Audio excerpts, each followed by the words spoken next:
Hello, I am Lisa Gardner, the co-founder of OMS Strategic Advisors and host of the Uncompromised podcast, where we have an unwavering commitment to values, beliefs, authenticity, integrity, character that brings heart and care to an organization.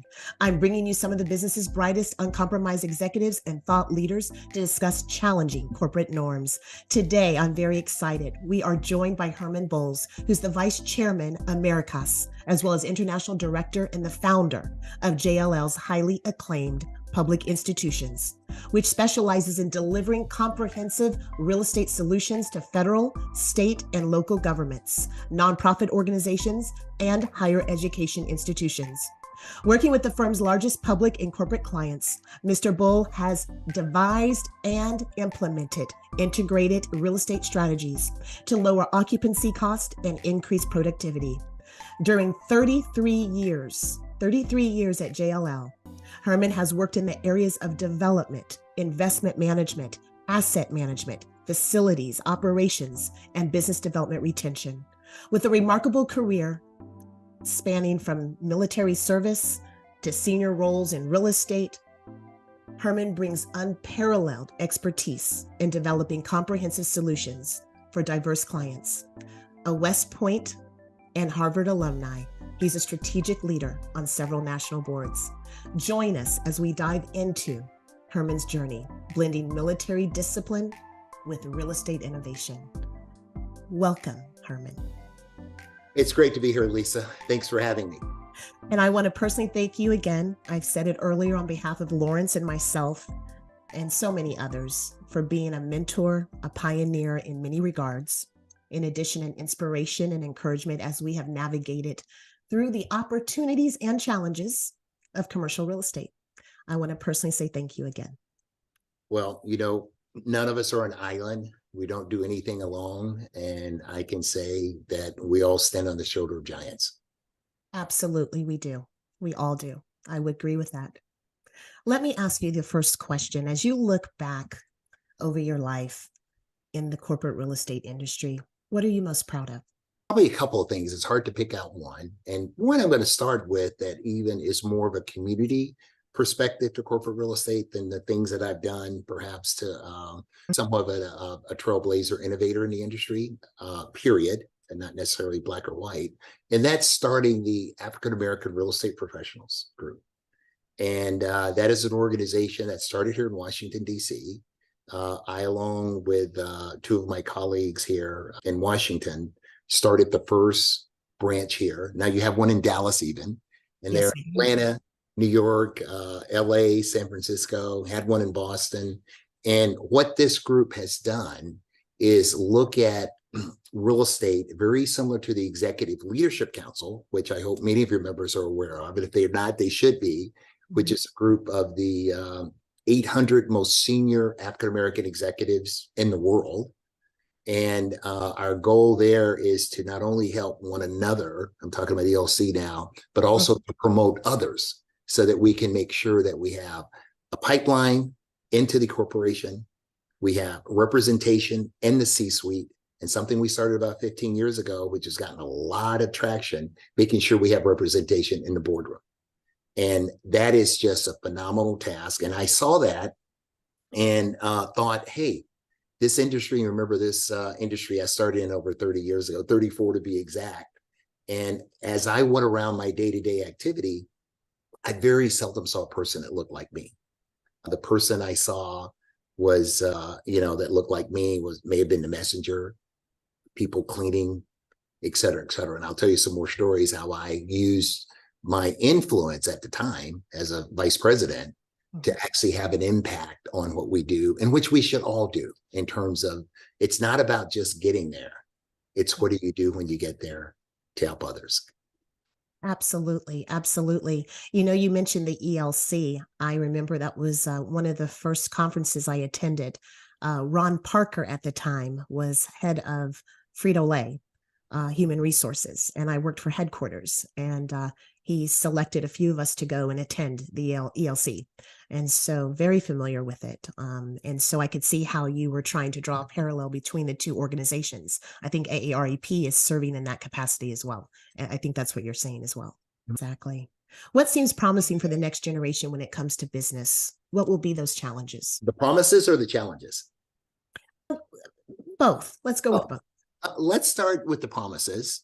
The promises just for corporate America, period. And of course, it took some awful events such as George Floyd to wake up the conscience of our corporate America anyway. And I think what that has done is opened up an opportunity to talk about things. Okay.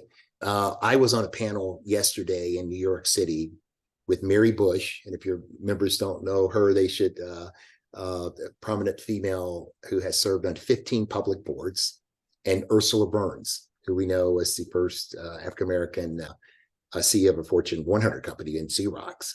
And we were on a panel sponsored by Board and Directors Magazine in New York City that a whole bunch of people paid a lot of money to come in to hear us speak. But our panel was on capitalism and, you know, what's good and bad about it. And we all sat there on that stage with the audience.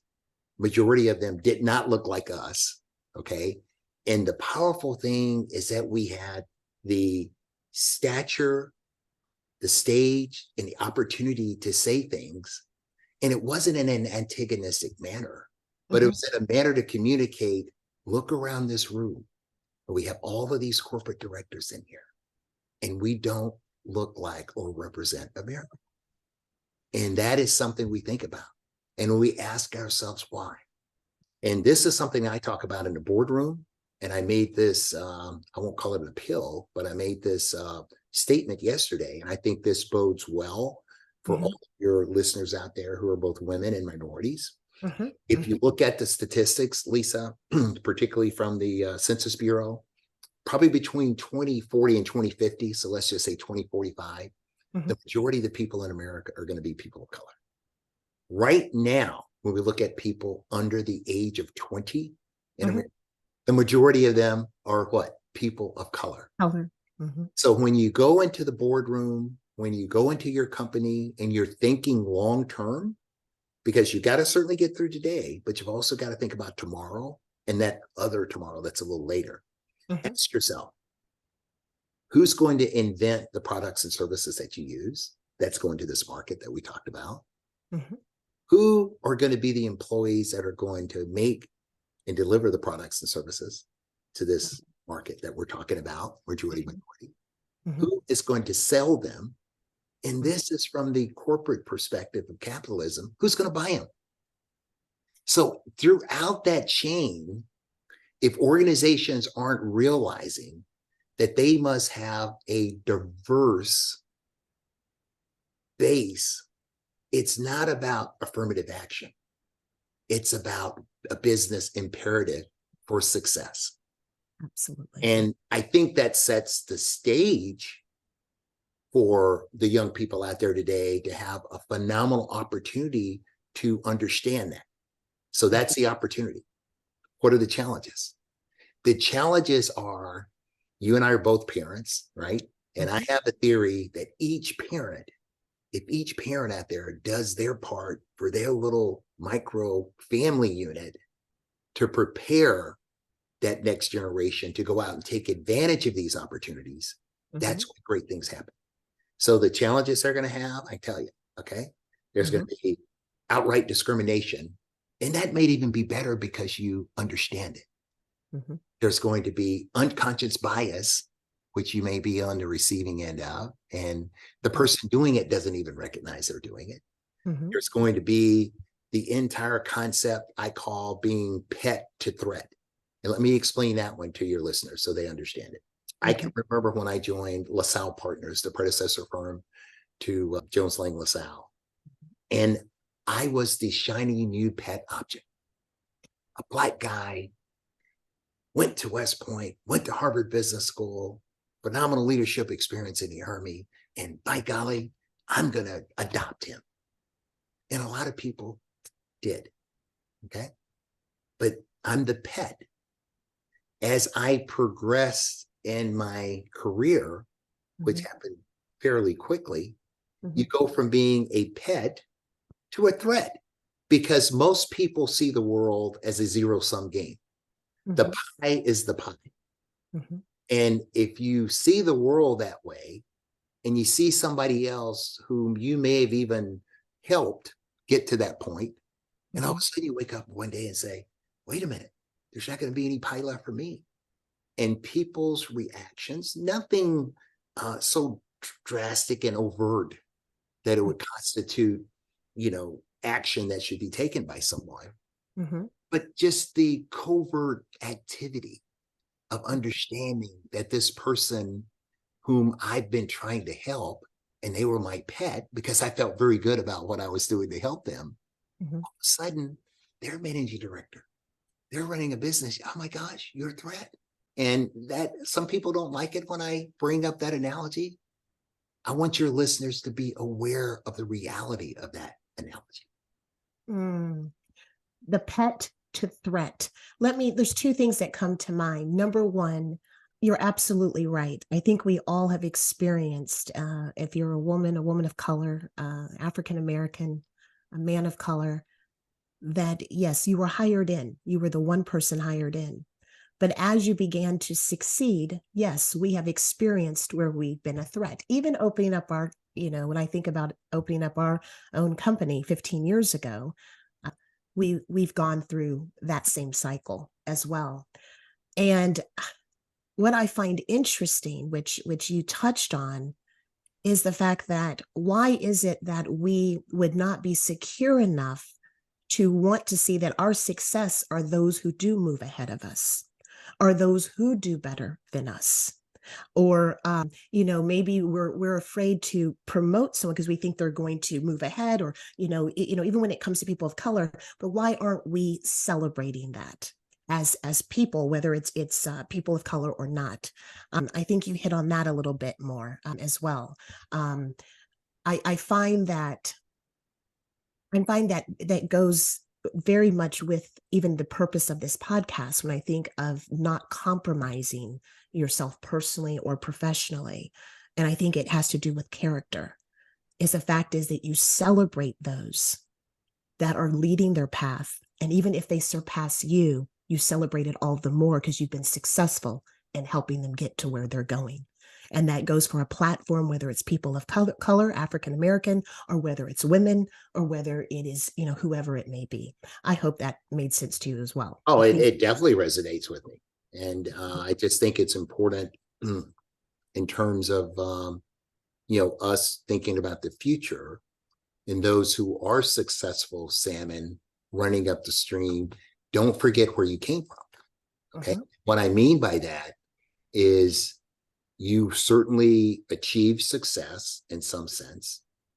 That does not mean that you lose your identity in something you said at the beginning of this podcast, authenticity of who you are as an individual. And you can't let the bright sun and the stars blind you as to the reality of the real world that you live in. Well said. Well said. This segues into my next question for you. And I think you've hit on it, because this was the other thing I wanted to say, and you said this.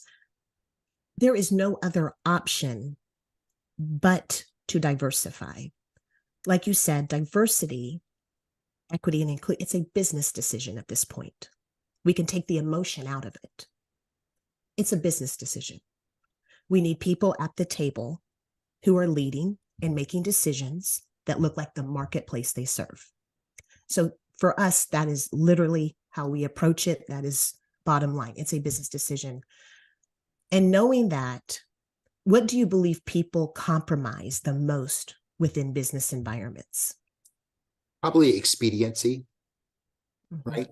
If you look at, I have the pleasure of serving on several corporate boards, and I'm actually chair of a public company board. And the reality of quarter to quarter, that's kind of where the grades come in. You get your grades, and the majority of the boards I've been on, there's no doubt at times we're looking at that quarter because you got to look at it. However, if you have the discipline to truly be long-term, and some corporations you're long-term and the activists come in, you're no longer there. So it's a really difficult balancing act.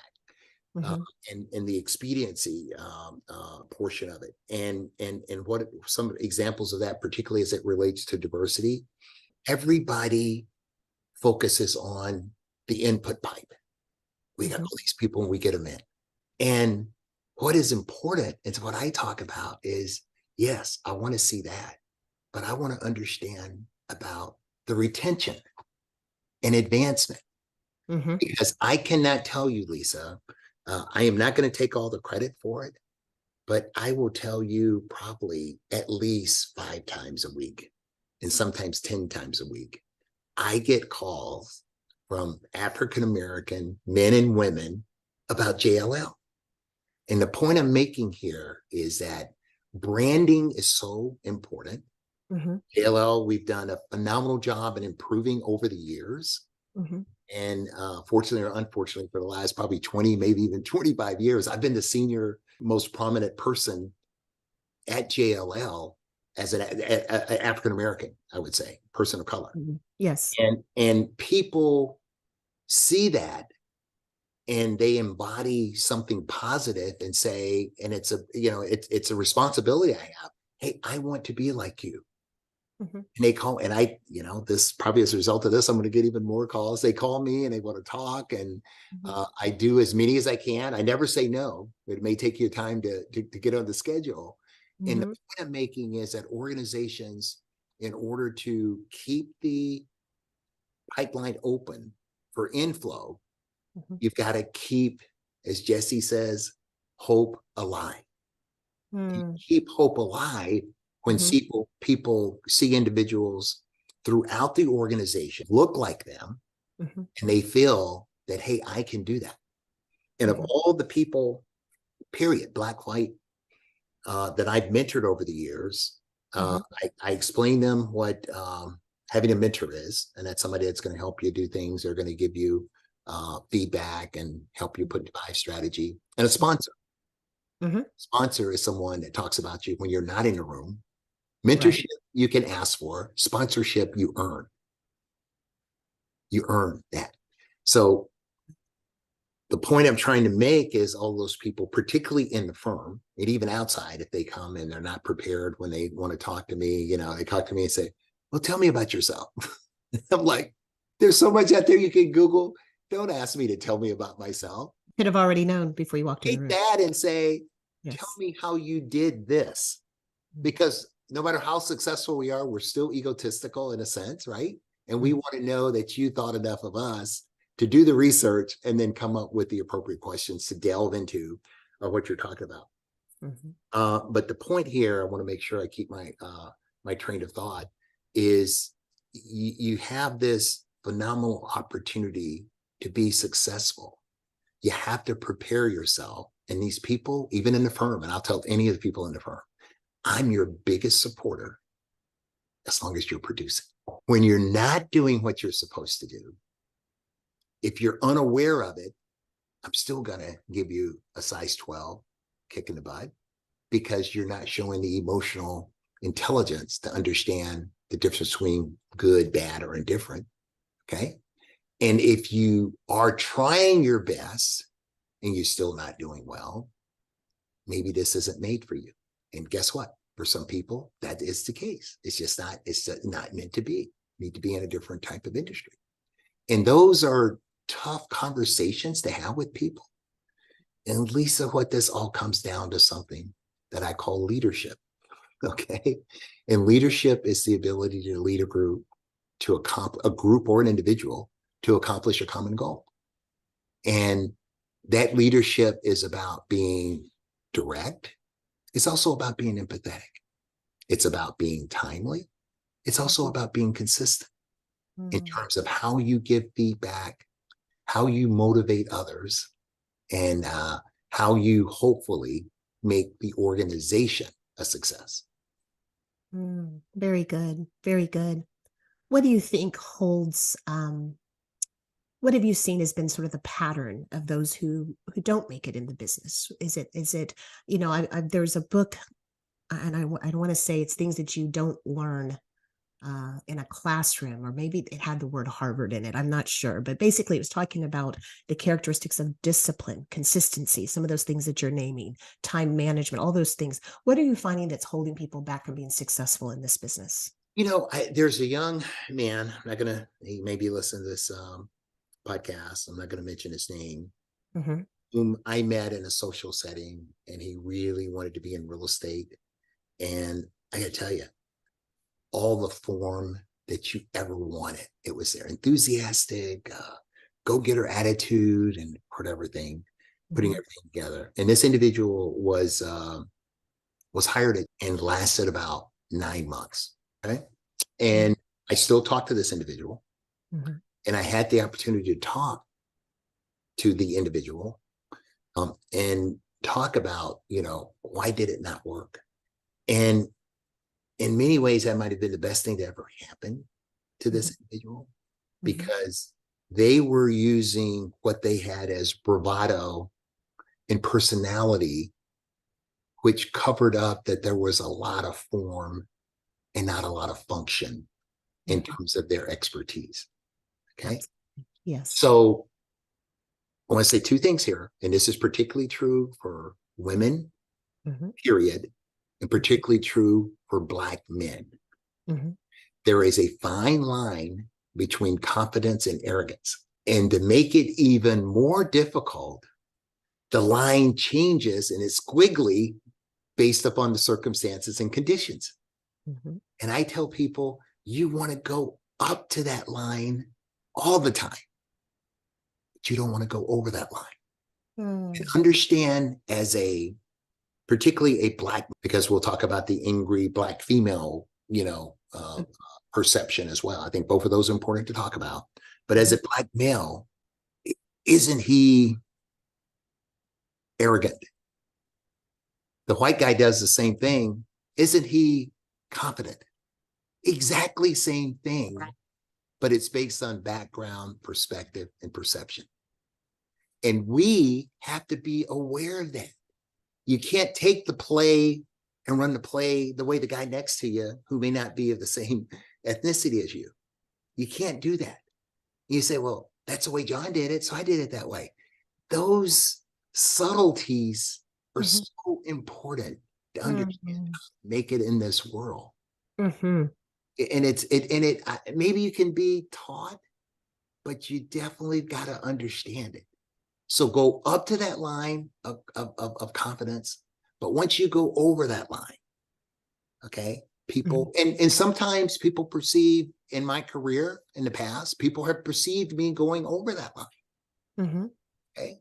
And, I got to tell you, I'll put my credentials up against anyone, okay, in terms of the training and experience and these types of things. And then maybe it does come down to, what are the expectations for you with your skin color being a little different versus what are my expectations for someone else? Okay. And then if you exceed those expectations in a way that is not consistent with the perceptor's perception of you, it can cause disconsonance. And that's where a lot of issues with people on the workplace, I think starts. Okay. I'm trying to be all I can be. I'm looking at you as a minority in what you do, and I'm just not identifying with it. And you just those subtleties, you just gotta be aware of. What's so funny is we have raised our kids to understand what you just said. I believe that my own mom and father even let me know, Lisa, the way that you go through life will not look like the majority you're around. You cannot respond in the same way. You cannot have the same habits or the same behavior in the same way, right? And it's interesting that you were talking about the workplace, because when I thought about it, I was going back to even just when we walk into meetings, my nonverbal has to be very careful versus the one next to me maybe does not have to be as careful in their nonverbal or their verbal. And I think that is, I think that was so well said. I had never thought about the fact of communicating that out loud. It's just something that we teach in our home, and it's something that we do. I think that's just very well said. Thank you. Let me ask you this, Herman. Here's my next question. I was going to go on the personal side. Where in your career, I want to talk more about you. Where in your career have you had to make a pivot? And what I mean by that, you were headed down one direction, you had your plan, but you had to pivot. And what challenges did that create? And what was the outcome? Because obviously the outcome was successful, but I just want to understand how you work with that dynamic. Yeah. The first thing I want all of your listeners to understand is that there is not a straight line to success. And a failure is an opportunity to reassess. And I've had a few, and I'll start with after I went to Harvard, I took a class in real estate. I was really interested in real estate. I went to West Point as a professor, got a group of people together, another Harvard grad and smart people. And we put a syndicate together and we bought a piece of land. Mm-hmm. And all of us in real estate know, and I knew it academically, that land not purchased at the right time can be the most risky real estate investment you could ever make. And friends and family, including my mom, invested in this deal, and we were on a tear. New York City, up in Bear Mountain Park area by West Point, beautiful views of the Hudson River and the Bear Mountain Bridge, and it was going great. And one of my partners was a local developer, so we had that expertise. And what we did not foresee was the stock market crash of 1987. Okay. And everything, as you know, in real estate, when you've got a depression, it's just not good. Mm-hmm. And we kept on. As a matter of fact, one of the things, and I think you talked about integrity being important, all three of these individuals, we were all West Point graduates, and we basically got to a point that we had to carry this land because we had a little income coming up for it, but not enough to take care of the debt service. Mm-hmm. And what we did, because we had family and friends, we carried this thing for about a year, maybe a little over a year, because we thought that the market was going to turn around. And what I mean by carried it is we serviced the debt. And as you know, there's normally a capital call. And if people don't call, they get squeezed down. Mm-hmm. Three partners basically did the capital, and we did not squeeze down the limited partners. And that, I think that's called integrity, because these are family and friends. My mom was in this thing, okay? And it turned around, and let's just say it didn't work, okay? And it was a colossal personal failure, because people whom you are looking at and who respect you, and you lost their money. And that's tough, okay? And that was a challenge that I went through. But I felt good in the end, because believe me, I sacrificed my wife having curtains and other things, and as an entrepreneur, to sleep there at night and say, oh my gosh, I got this payment coming due at the end of the quarter, and where are we going to get it? Blah, blah. And it's look, I've got other stories that were very successful, but what I'm telling the audience is entrepreneurship is real, and it's not easy. Mm-hmm. It's not for the faint of heart. However, this is what I tell everybody doing entrepreneurship. It's okay to try it, because you can always go get a job. That's your safety net. Absolutely. Okay. So that one was somewhat challenging. Then in JLL, I tell you, I had this meteoric rise, make managing director in like 4 years or something, and started this new group that you talked about in the introduction, public institutions at West Point, going very well. And there were some challenges in terms of how we implemented the work. So I had to go out and get the work. And when I brought it back to the firm, I would have to recruit people in the firm to do the work. And I did that for about a year and a half. And I used to say I had to sell twice. I had to convince the person to do it. Then I had to come back in the firm. I said, hey, look, we need to reorganize this and do this and that, et cetera. And it's, I know, Herman, this thing's going great. You just keep doing what you're doing. And I got to a point that I just said, you know what? This isn't working for me. And back in my youth, when I was very desirable for other employers, I was getting calls all the time. So I got this one call from a local company here. And they said, we'd like you to come and be chief operating officer and run this portion of our business, which was finance. Mm-hmm. And I basically just came to that point. I said, okay, I'm going to try something new. And good things here, I think, to learn from. JLL, when I said that I was going to leave, they came back. And this is why I tell everybody I learned from this. You don't want to tell your good talent how good they are as they're walking out of the door. Okay. Praise and recognize them every day. And I would tell you, it made me feel like a king, gave me a blank sheet of paper, said, design what you think it ought to be, whatever. And it's where integrity comes down as well. I said, well, I've already given a commitment to this firm that I'm going to take this job. So I'm going to do that. And as luck would have it, I was in one of my exit interviews, and this business I had started probably still needed some of my strategic guidance, you might say. Mm-hmm. So I said, well, look, you consider staying on the board of our Americas subsidiary, which was 50% of the company. Mm-hmm. And I knew right away, Lisa, that the answer was yes, but I couldn't jump at it. I said, well, let me think about that.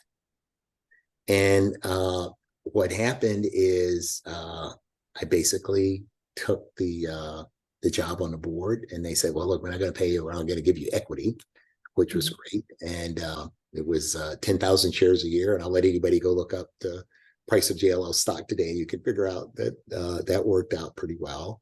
And then I went and ran this other organization. Mm-hmm. And the organization I ran, which is now a public company, the patriarch was running the company, recruited me to come and run the company. And part of my deal, I won't get into, I've got a non-disclosure, I can't get too much into it. But part of my deal was that on the 366th day that I'm at this company, I'm granted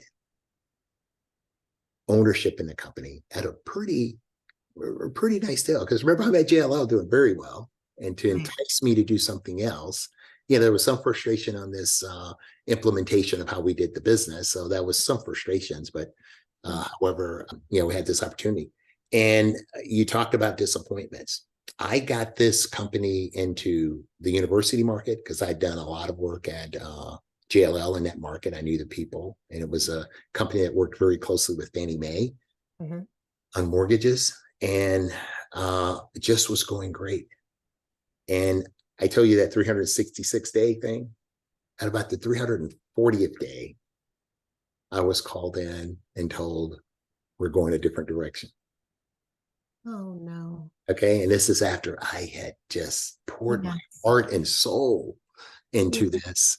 And what happened from there is it took us a while to disengage. And let's just say I did pretty well on the disengagement. And I had to work again one day, but it wasn't the next day. However, my wife and I, we put that in the bank. And I'll never forget, on the way, my son, we're going to talk about our kids here later, but my oldest son, Herman Jr., was going to West Point, and we drove him to West Point. During the process of that drive, I dictated 2 business plans in my life. One had to do with consulting, which obviously I knew. I had just, people already had been calling me to say, hey, come help me with this, help me with that. So that was a consulting angle. And the other one, there's an adage that said, when you're in finance, you have financial assets working for you. That's the only way you make money while you sleep. Consulting, I got to do hours. I got to leverage by hiring other people. If I'm doing financial assets and I'm getting paid a fee for something, I get paid 365 by 24. Okay. Think about that. So I wrote the 2 business plans, and in the process, with the reputation I had, word got out that I had left this job, and JLL called and said, will you come back? The University of Pennsylvania had been one of my biggest clients. And the person that I worked with mostly there was the executive vice president, a guy named John Fry, who's now the president of Drexel. He was leaving to become president of Franklin and Marshall College. And he was working for Judith Rodin, who was the president. And they were sitting there, oh my gosh, because John and I had done a lot of work. I left out, I'd done a lot of work at the University of Pennsylvania with JLL in terms of helping them put their real estate strategy together and implement it. Mm-hmm. And John said, well, hey, I heard Herman is leaving. Let's call Herman. And Judith Roden called me up and she said, Herman, I would like for you to come and join my team. And shot out of the dark. And I tell you, I've written these 2 business plans, and this is falling right into one of them, which is the consulting. The consulting piece, right? Yeah. And I told President Roden, I said, I tell you what, I won't work for you, but how about if I work with you? And you can't hire me, but you can hire my firm. Now, I didn't have a firm at the time, but I immediately went out and started Bulls Advisory Group. And basically, my first client was the University of Pennsylvania, helping them. And let's just say I charged them the same way I was charged at JLL. And for a couple of days a week, with the value I was adding, I was more than able to cover the base salary at JLL. As you know, real estate is base and bonus. Absolutely. So that worked well. Now, at the same time, I went and did my exit interview with Fannie Mae from this other company that I had. Right. And they said, why don't you consider working for us, being Fannie Mae? Mm-hmm. And I said, I thought about that. And this is where I said, instead of me working for you, why don't I work with you? That's where I said this, not with Judith. Mm-hmm. They said, okay, long story short, your listeners will know there was a firm called Bulls Capital Partners, which was a finance company with Fannie Mae to do multifamily financing, of which my original partner was SunTrust Bank. Then I eventually had a partner called Goldman Sachs, and I eventually sold the company to Guggenheim. And I'll just go straight through that. Now, at the same time, I'm doing the Penn thing. I'm working on the Fannie Mae thing, by the way, it took 2.5 years to do. It didn't happen overnight because it's a de novo company started, because I had to have employees, I had to investors. And that's why I tell people, keep some dry powder, because when opportunities come along, you want to be able to take advantage of them. And then at the same time, JLL calls and says, we understand you're no longer working. Would you like to come back? Lisa, I said no 4 times, because I said, hey, I'm doing this. Because I had decided when I had that experience at the other firm I went to when I left JLL, that somebody else having total control of my professional happiness was not the way. And one day they can call in when everything's going great. Mm-hmm. And there were reasons they wanted to make the change that for them were very valid. But for me, I poured my heart and soul into this, and it was very successful. So it did make sense. And finally, on the 5th time, remember, I'm on the board at JLL, and we were in Ojai on 9/11 at a board meeting in California. And I had a meeting with the chairman, the CEO. And he told me at breakfast, he said, Herman, I know you're starting this other company, because remember, it took 2.5 years to get this thing started. Mm-hmm. But I've got my wife working, bless her soul, and I've got this other consulting gig that's doing very well. Mm-hmm. And I said, yeah, I'm going to do that. He said, Stuart Scott, unfortunately, Stuart died about 3 years ago. He said, Herman, I'm going to make you the luckiest entrepreneur in the world. I said, what are you talking about, Stuart? He said, I would like for you to consider coming back to JLL and giving us the time you can to run this public institutions business for us. Another one of those moments where you don't just go, oh yeah, that's great. Because I had thought about that. Because I said, I got all this stuff going on and I can really direct this business, because leadership is about vision. It's about having the market contacts, about making the connections. And I said, I know I can do that. And I still told him, I said, let me think about it. And so went back, thought about it for a while. I said, Stuart, I think we can make this work. So look at what I have now. Mm-hmm. My consulting company going, Penn, and I had another account, and I really later got another huge account for that company. Mm-hmm. I've got working on starting the Fannie Mae Bulls Capital Partner business. Yes. And JLL asked me to come back, and I eventually said yes. And for 10 years, I had one office here in McLean, Tyson's Corner area for my Bulls Capital Partners. Mm-hmm. My JLL office downtown. I would go back and forth on days. And then I still had my consulting company where I would spend 2 days a week at the University of Pennsylvania. And technology of the BlackBerry, and I got with my technology person at JLL, and I said, I need to be able to get mail at Bulls Advisory Group on this device. And now, obviously, the iPhone, people know you can have as many emails as you want. And we figured out a way that I could get my JLL email as well as my Bulls Advisory Group email. And as I'm riding the train to go up to Penn, I'm handling JLL work. I'm still working on getting Bulls Capital started, et cetera. So it was, and then around the same time, I got my first public company board, of which I think I've been on 7 now. And I got my first public company board. Wow. And we just had all of this stuff going. And if that wasn't enough, over the next probably 18 months, my son Jonathan was at West Point playing football. Mm-hmm. We made it to all of his games. And we built this beautiful home, my wife and I.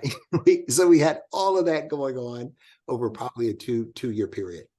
What a blessing.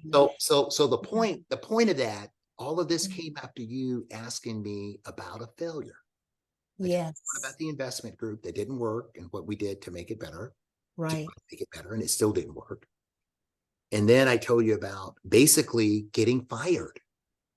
And Lisa, getting fired for the lifestyle I have now was the best thing that ever happened to me, because I learned that I had the privilege of using one of the most powerful 2-letter words in the English language, and that is saying no. So somehow, through a few sleepless nights, all of that came together, and I'm where I am now. And I sold that company, did very well on it, continued to get corporate boards, continued for a couple more years to run the public institutions branch at JLL, and then had opportunities. JLL had asked me actually to take on a significant role, which would have resulted in me being a succession plan to being CEO. And I said no to that because I was having so much fun. I haven't regretted that decision one day because of the autonomy I had and have to this day to run my career. So beautiful relationship. I don't know. I think, what, you tied it all together from point A to point B to point C, because here's the thing, Herman. It's through the valleys. What we think are the valleys or the disappointments that we're able to maneuver into what we're supposed to be. I mean, that to me is your life story there. From you talking about the failure led to a greater opportunity. Like you said, there was a way for you to say no in order to open up a broader, more opportunity that led to all the successes of which you just went through. And I think I remember during the time, I think I had just married Lawrence during the time that you opened up, I believe, the consulting company, I want to say, during that time. And so I actually followed you from that point forward.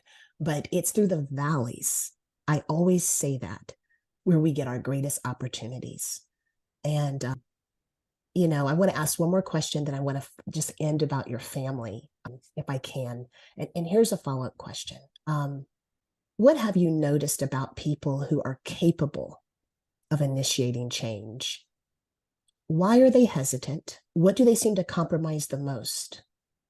Does it go back to the fact that maybe there is a portion of their character that is not mature enough? They're not developed enough in order to initiate that change with courage. I mean, you have through this interview, you have given several examples of your courage to initiate change, to not always do the most popular thing, not always make the most popular decision.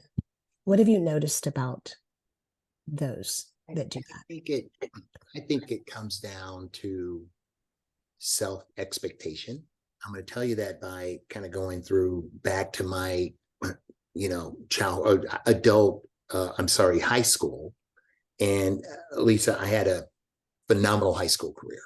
17 years old. I'm first Black full-time quarterback. I'm from the South, and this is back in the 70s when Black quarterbacks weren't the thing to have. Okay, but look at the NFL now. Right. I was president of student council. I was record holder in the high jump, National Honor Society, Boys State. I mean, just everything. And all of my teachers and counselors were telling me how great I was going to be. And as a 17-year-old little skinny Black kid from Alabama, that was scary.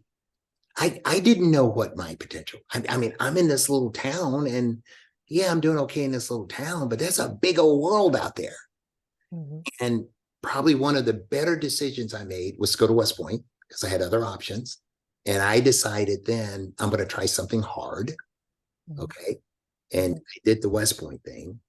And then another thing that I noticed there, and I noticed this later in life, and people have heard me talk, I talk about the difference between networking and connecting. I had to ask myself, why was I in this school in the early 70s that was 16% Black? Why was I president of student council? Okay. And you come back in the 70s now, right after the remnants of Martin Luther King assassination is still in the air. Okay. And I analyzed it, and I came back in a concept that I followed religiously. And I did it back then and didn't know it. It's the difference between connecting and networking. Networking is phenomenal. People need to do it. However, in my opinion, it's very transactional in nature. That's not bad, but it's, Lisa, what can I do for you? And what can you do for me? And let's do it, and let's network and make that happen. Okay. Connecting on the other part is when you're willing to do something for or with someone without regard as to what you're going to receive in return. And if you have that reputation, and can be words that when you said your opening and you use the word authenticity, consistency, okay, reliability, when you can do that, you establish your brand, your personal brand.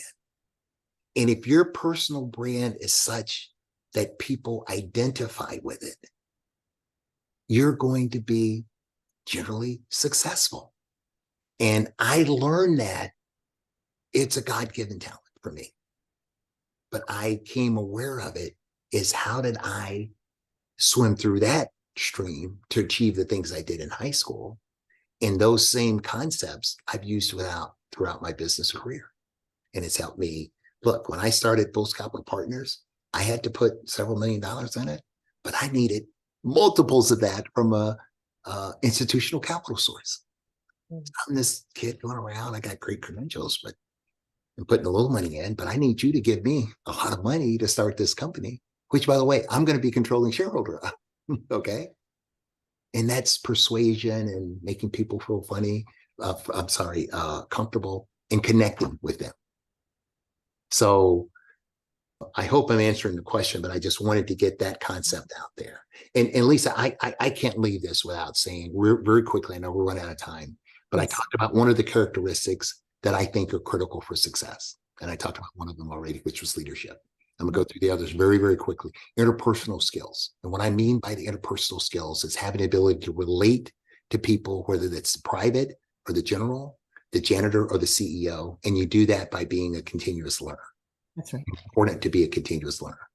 The next one is your communication skills. And that's ability to speak, write, and more importantly, listen.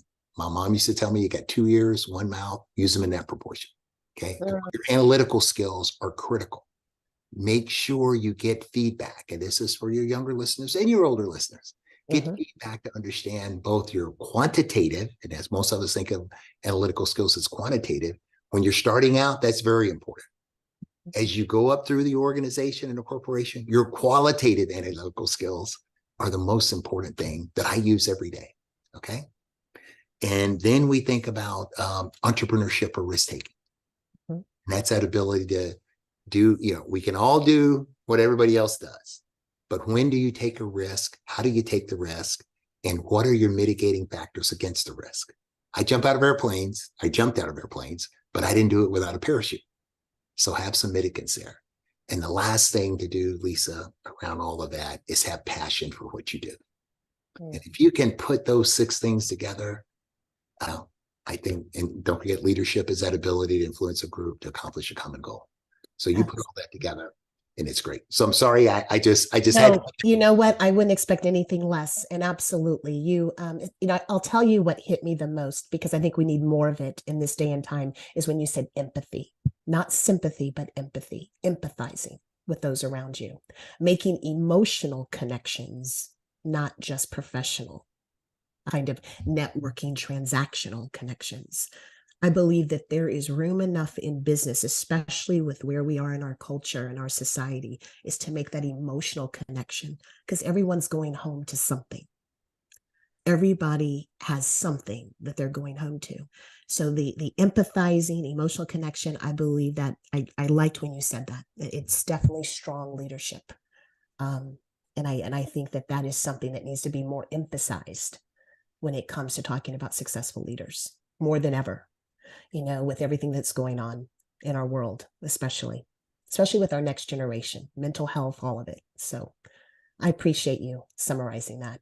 Here's what I wanted to end with. What do you believe you and your wife instilled in your sons that you're most proud of? And here's my second question. What qualities do you see in them, in your sons, that is, that reminds you of their mother? Okay. So starting, just so your listeners know, my wife, Iris Burton Bulls, unfortunately left us too soon. She passed away about 2.5 years ago from pancreatic cancer. Yes, I read all about her, Herman. Her story is, I read her story. She was an incredible woman. I read during the time that she had passed away, and I don't think I realized how deep her resume was. And a lot of people didn't, and it was so amazing. I said, yeah, I'm Iris's Bull's husband. exactly, And exactly. however, she had this capacity that she did not need to be in the limelight, I should say. And, I'm kind of a little more gregarious, outgoing in that. So believe it or not, the yin and yang there worked perfectly. She was a dedicated mother, professional. Very quickly, she was in the military, Tufts University, admissions officer at West Point, presidential appointee under Presidential Clinton, was the number 2 person for personnel for the Army, millions of people that she was responsible for policy for, and then DOD. And when she retired and after she passed, the DOD, and this doesn't happen very often, named basically a fellowship in her behalf for ROTC students studying language and culture, because she helped set up that policy and office for the Department of Defense and therefore for our nation. And those were things. And she was very healthy. All of my kids to this day, one of the influences, they're all just phenomenal. They were phenomenal athletes. They're healthy. They eat well. We never had processed food in our house. She exercised at least 4 or 5 days a week. Just excellent health. And the thing that was important to her, and I'll tell you one thing she had, Lisa, and I wasn't as dedicated to her as she was. And this is what she said, Lisa: our kids will get read to every night. So we'd come back from something and the babysitter, and she said, or I just came back from work. She said, okay, you're going to read to the kids. I said, yeah, they'll be okay. They're asleep. You're going to read to the kids tonight. And she was just adamant, dogmatic about it. And those qualities of things that she saw, and her undergrad degree was in education, just resonated with our kids. Our kids, let me tell you, she made them, they hated it. She made them go do extra counseling for school, those after school programs. And they all played college sports. You can imagine they were very, very busy. But her outlook was, we're going to prepare you and you're going to be ready. If you were talking to my kids right now, they would tell you that they hated that at the time and that they're so proud of that now. So my oldest son, Herman Jr., went to West Point, 3 combat tours in the current war on terrorism, Duke MBA, and he'll be thinking about leaving the Army, but he's now in Chicago working in the Army Enterprise Marketing Office, using his analytical skills and his knowledge of what it takes to be in the Army. Nathaniel, my middle son, went to Earlham College, 2-sport letterman there, and he worked in the healthcare field for about 10 or 12 years. And this year he's with American Express down in Florida, working in marketing and sales for them. Then my youngest son, Jonathan, also a graduate of West Point, and they tell me I was on the team at West Point. Jonathan actually played. He was very good, has a bowl ring as well,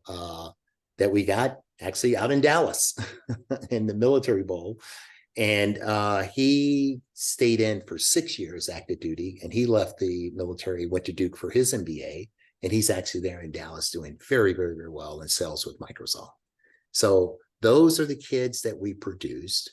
I think with a lot of Iris's insistence, I mean, obviously I was out there for the sports part of it, and I was there to help them with their homework and all that, but her on the little things. You're going to take a music. Yeah, they had to take cello, for example, I remember. And you're going to do this and you're going to do that. And she was very supportive of them doing the sports and everything. However, she had a broader view of what it was going to be like as success. And I think probably the thing that I think my kids have seen most, and I really identified with, is when she got her role as grandmother. I'm going to tell you, she married me and that was probably a happy day. But let me tell you, when she became a grandmother, Lisa, this was her life. And many of your listeners may not be aware of this, but we've got, Herman has 3 children. And by the way, Jonathan and his wife are expecting their first in March. Is that the one that's here in Dallas? They're in Dallas, right? Yes, Jonathan. Yes. Okay. And so Herman has 2 sons, Connor and Quinn. And then he has a daughter, Kennedy, who was born on Iris's birthday. Oh, wow. How special is that? A special bond that they had. And so I think, as you know, from the successful kids that you have raised, it's about tough love. Right. Okay. Yes, definitely. Our kids definitely got some tough love. And they continue to get to this day, even though I don't pay their bills anymore. That thing called leadership, right? Yeah. See something, say something, because you want them to be successful. Absolutely. Iris, she, particularly in the health and diet, which all of them have such great habits, she modeled that behavior, even for me, because she was that disciplined about it. And she cared about it. And that's what parenting, I think, is about. It's about modeling that behavior, what they see you do when nobody else is around, and whether it's cheating on your income taxes or stealing cable or whatever, that starts the character building foundation that they have that's going to propel them into adulthood and hopefully success. Absolutely. We often, within my circle of community here, we often talk about those things that we do. It's louder than the things that we can say to them. My son goes to school down in Dallas. We live in Plano, a smaller suburb. I don't know where Jonathan is in the city, but we live in a smaller suburb of Plano. So he drives down to Dallas. And there is a lady that for years, since he was in first grade, he's gone to the same school since first grade, that we have befriended, who lives in homeless shelter, right? But definitely is well taken care of by the city, but she's always out, and we've always given her gifts and money. Well, he did not tell us, but he's been doing the same since he's been driving. But God. I was thinking to myself, for a 17-year-old to take note of her and to continue his relationship that he has seen with her since he was in first grade, riding in the car with us, and now he's on his own, it's because we modeled it. It's modeling it. Now, there's some things that we have modeled I don't want them to take, if I can really be honest. But for the most part, we hope that we've done something that they will take with them. And I got to tell you, and another thing that we've done, and the boys, obviously, in our philanthropic activities, they take place. And we basically this year, a conference that I helped start at West Point, a diversity inclusion conference, our family endowed that conference this year with a pretty significant donation that it will exist forever. And it's the Iris and Herman Bowles and Family Diversity Inclusion Conference at West Point. It'll occur every year, reach throughout the Army. And next time we talk, there's another major institution that we're talking to do something else in Iris's name that I think the kids will, we've taught them philanthropy, and when your kids talk about modeling, when they see you share significant resources, they say, well, I could go on another vacation with that, or 2 or 3 or 4. I think that's important because it's not mine. I'm just a caretaker for it while I'm here. And Iris was so into education as well. We made another endowment, and she had talked about this one before she passed. 2 we did. One we did at her college, Virginia State University, because she worked in language and culture, and that's to have kids study abroad at Virginia State University, HBCU. And we did a similar one at West Point in the language department, where we want a minority kid to have an opportunity to go overseas. That's significant. That is absolutely significant. Those things will be there, forever. Absolutely. Associated with her name, and we want her memory to be and legacy. Yes, absolutely. All the things that she accomplished, because I really don't think I would be where I am without her. I would concur with you. I would concur with you and agree with you wholeheartedly. And I definitely am very blessed that you were able to honor also Iris. When I thought about you, I thought about her. And so that was important for me. I have found this conversation very inspirational, more than what I thought. I knew it would be, but it's even gone beyond my expectations. So thank you. Again, it was a privilege to be here today, and we often say too much is given, much is expected, and certainly what you are doing along with Lawrence to be a beacon of hope and leadership and support in the community. I think that is important, and I really appreciate this opportunity to share kind of a little part of my story. Absolutely. Well, the honor was mine. Well, Lisa, this was a pleasure again, and thank you for what you're doing, not only for the community, but really for the nation.